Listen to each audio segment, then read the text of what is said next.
Hello friends, welcome back to our YouTube channel. Friends, आजकल market में ज़्यादा चर्चाएं चल रही हैं कि 15 दिन में पेमेंट करना है, 45 दिन के अंदर पेमेंट करना है। आखिर ये 15 दिन और 45 दिन का क्या कंसेप्ट है कि जो पेमेंट करना मैंडेटरी है। तो आज हम इस वीडियो में पूरा कंसेप्ट बताएंगे कि 45 दिन के अंदर जो पेमेंट करने की कंडीशन है और 15 दिन के अंदर जो पेमेंट करने की कंडीशन है, वो कंडीशन क्या है और किन किन लोगों के ऊपर एप्लीकेबल होता है और किन लोगों के ऊपर एप्लीकेबल नहीं होता है। फाइनेंस एक्ट 2023 के अंदर एक अमेंडमेंट किया गया था। फाइनेंस बिल 2023 के अंदर एक अमेंडमेंट किया गया था इनकम टैक्स के एक्ट में। इनकम टैक्स के अंदर सेक्शन 43B के अंदर एक नया क्लॉज इंसर्ट किया गया है, क्लॉज एच, जिसको लेकर के आजकल ज़्यादा मार्केट में चर्चाएं चल रही है, जो 15 दिन और 45 दिन का कंडीशन दिया गया है। In order to promote timely payments to MSME, the Finance Bill 2023 has introduced one more measure by amending Section 43B of the Income Tax Act 1961 to disallow amount of overdue credit registered as micro or small enterprises under MSME Development Act. The new clause as to Section 43B has been inserted, which is applicable from assessment year 24-25 and onwards. Assessment year 24-25 का मतलब financial year 23-24, जो 1 अप्रैल 2023 से अभी financial year खत्म होने वाला है। 31 मार्च 2024 को जो फाइनेंशियल ईयर खत्म होने वाला है, उसके लिए बात किया जा रहा है कि ये वाला सेक्शन क्लॉज एच जो एप्लीकेबल हुआ है फाइनेंस बिल 2023 में जो इंट्रोड्यूस किया गया था, वो क्लॉज 1 अप्रैल 2023 से एप्लीकेबल हो चुका है, जो असेसमेंट ईयर 24-25 के लिए माना जाएगा।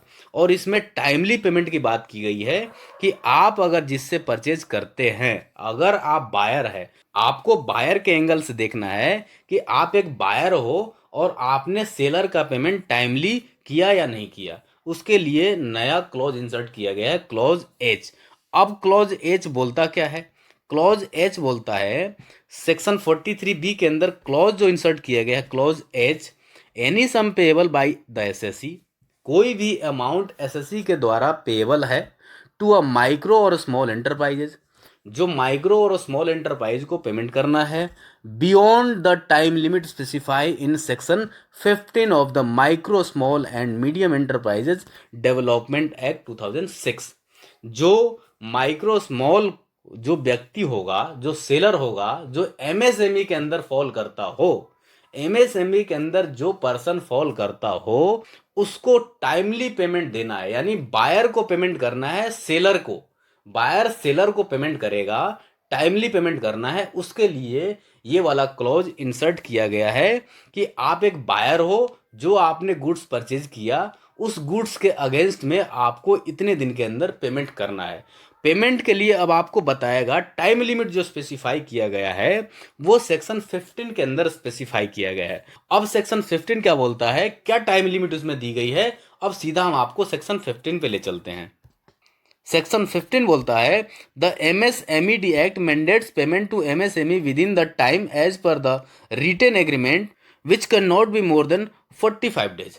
अगर आपके बीच, यानी सेलर और बायर के बीच, अगर कोई ऐसा एग्रीमेंट है कि हम आपको पेमेंट 45 दिन के अंदर देंगे, तो आप 45 दिन के अंदर पेमेंट कर सकते हैं। एग्रीमेंट है तब, अगर आपने एग्रीमेंट कर रखा है तो आप 45 दिन के अंदर पेमेंट कर सकते हैं। और अगर आपने एग्रीमेंट नहीं कर रखा है तो if there is a no such written agreement, the section mandates that the payment shall be made within a 15 days. अगर आपने एग्रीमेंट नहीं किया है तो आपको 15 दिन के अंदर पेमेंट करना है सेलर को, यानी बायर पेमेंट करेगा सेलर को, 15 दिन के अंदर आपको पेमेंट करना है। अगर आप पेमेंट नहीं करते हैं तो क्या होगा?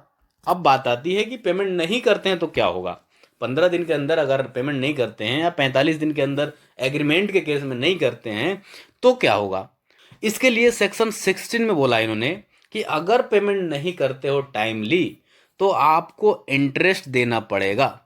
इंटरेस्ट देना पड़ेगा किस हिसाब से? जो आरबीआई की गाइडलाइन होगी, जो आरबीआई नोटिफाइड करेगी, उस गाइडलाइन के अकॉर्डिंग आपको इंटरेस्ट पे करना पड़ेगा। अगर आप टाइमली पेमेंट नहीं करते हैं तो इंटरेस्ट आपको देना पड़ेगा एमएसएमई को।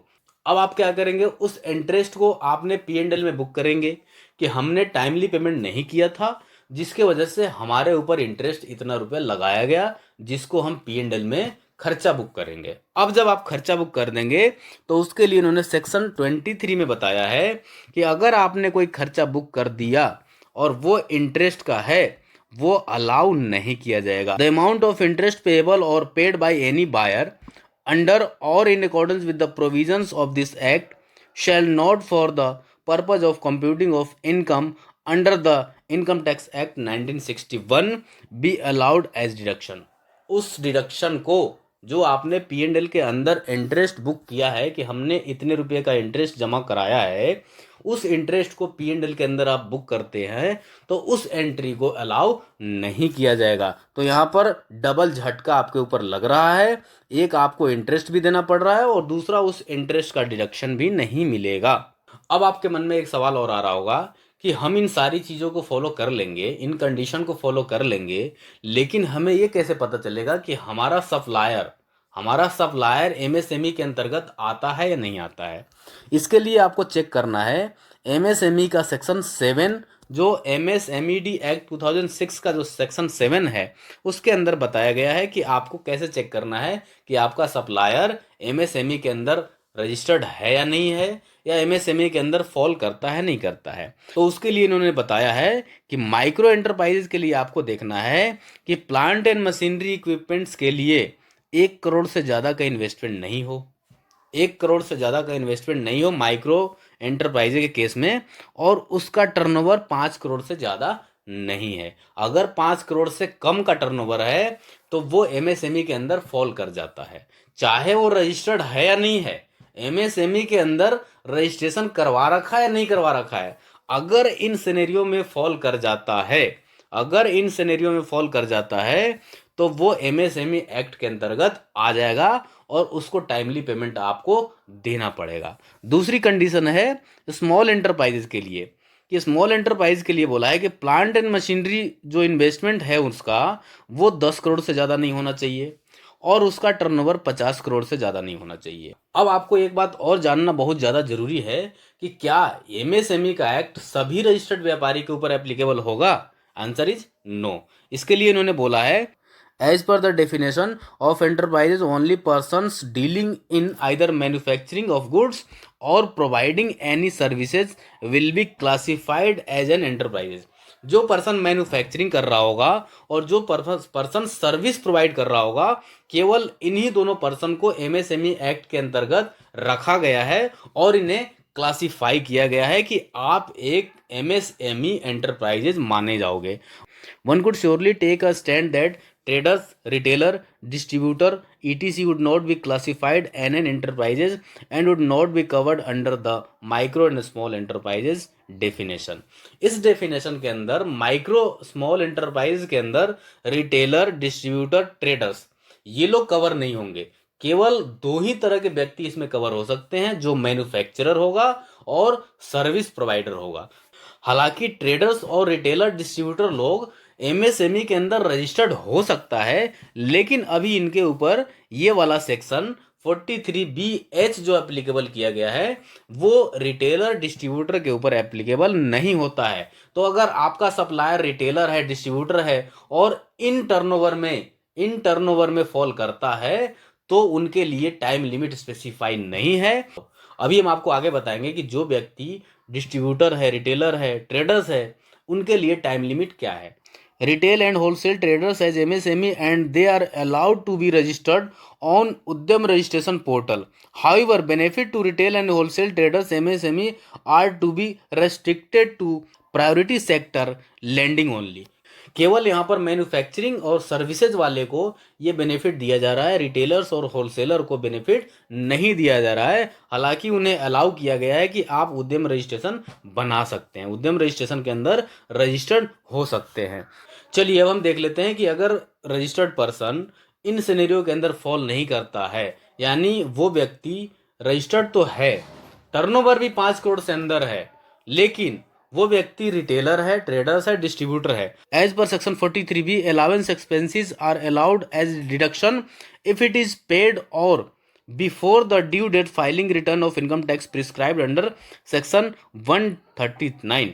जो सेक्शन 139 के अंदर प्रिस्क्राइब डेट दी गई है, यानी नॉन ऑडिटेड के केस में देखा जाए तो 31 जुलाई लास्ट डेट होती है। ऑडिटेड के केस में देखा जाए तो 31 अक्टूबर लास्ट डेट होती है।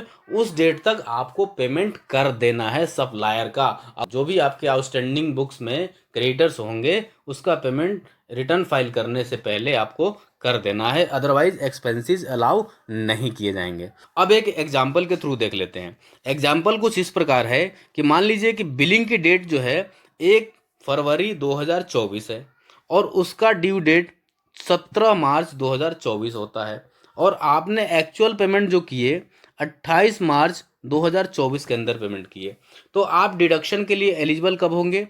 फाइनेंशियल ईयर 23-24 में, क्योंकि आपने टाइमली पेमेंट कर दिया। टाइमली पेमेंट कर दिया इसलिए आपको अलाउ किया जाएगा उसी फाइनेंशियल ईयर में जिस फाइनेंशियल ईयर में आपने पेमेंट कर दिया।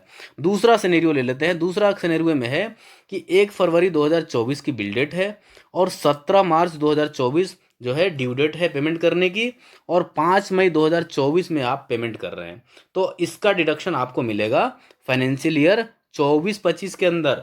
जी हाँ, आपने जब पेमेंट किया, जिस फाइनेंशियल ईयर में पेमेंट किया उस फाइनेंशियल ईयर में आपको डिडक्शन अलाउ किया जाएगा। अगला एग्जांपल ले लेते हैं। बिल का डेट है 20 फरवरी 2024 जिसकी ड्यू डेट होती है 5 अप्रैल 2024 और आपने पेमेंट किया है 2 अप्रैल 2024 को, तो इसका डिडक्शन आपको मिल जाएगा फाइनेंशियल ईयर 23-24 के अंदर, क्योंकि आपने with in a specified time limit के अंदर पेमेंट कर दिए। इसलिए जो फाइनेंशियल ईयर में बिल आपने लिया था, जिस फाइनेंशियल ईयर में गुड्स आपने परचेज किया था, उस फाइनेंशियल ईयर में आपको डिडक्शन अलाउ कर दिया जाएगा।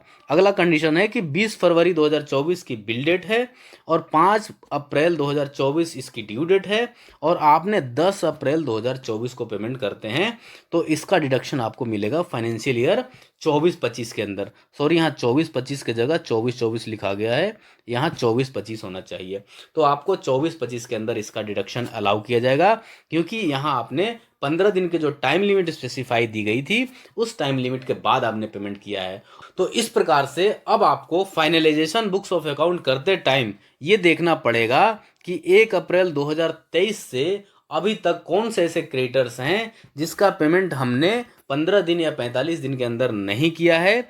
उसे आप 31 मार्च 2024 तक आप उस क्रेडिटर्स को ख़त्म कर लीजिए। अगर आप उस क्रेडिटर्स को ख़त्म नहीं करते हैं, पेमेंट नहीं करते हैं, तो आपका खर्चा डिसअलाउ हो सकता है। जो असेसमेंट ईयर 24-25 की आप आईटीआर फाइल करेंगे, उस आईटीआर में आपका एक्सपेंसेस ऑडिटर डिसअलाउ कर सकता है। वहाँ ऑडिटर्स यही चेक करेगा कि कौन कौन से ऐसे पेमेंट हैं जो 15 दिन और 45 दिन के टाइम लिमिट स्पेसिफाई की गई है उस टाइम लिमिट के अंदर पेमेंट किया गया है या नहीं किया गया है। अगर पेमेंट नहीं किया गया है तो उस एंट्री को डिसअलाउ कर देगा ऑडिटर। अगर आपने कोई पी एंड एल के अंदर कोई खर्चा बुक किया है, उस खर्चे को ऑडिटर डिसअलाउ कर देगा और उसके ऊपर इनकम टैक्स आपको लग जाएगा। दोस्तों, एक और ख़ास बात है, इस प्रोविज़न के अंतर्गत मीडियम एंटरप्राइज को नहीं रखा गया है। जो मीडियम एंटरप्राइज हैं जिनका इन्वेस्टमेंट 50 करोड़ तक है और उनका टर्नओवर 250 करोड़ तक है, इनको इस प्रोविज़न में नहीं रखा गया है। सेक्शन 43BH मीडियम एंटरप्राइज के ऊपर एप्लीकेबल नहीं होगा। आशा करता हूँ कि ये वीडियो आपको अच्छी लगी होगी, और अगर वीडियो अच्छी लगी है तो लाइक और सब्सक्राइब जरूर कर दीजिए और ज़्यादा से ज़्यादा शेयर कीजिए, ताकि जिन लोगों को इस प्रोविज़न के बारे में कम्प्लीटली जानकारी नहीं होगी उन्हें भी इस वीडियो देखने के बाद कम्प्लीटली जानकारी हो जाएगी। Thank you so much watching for this video.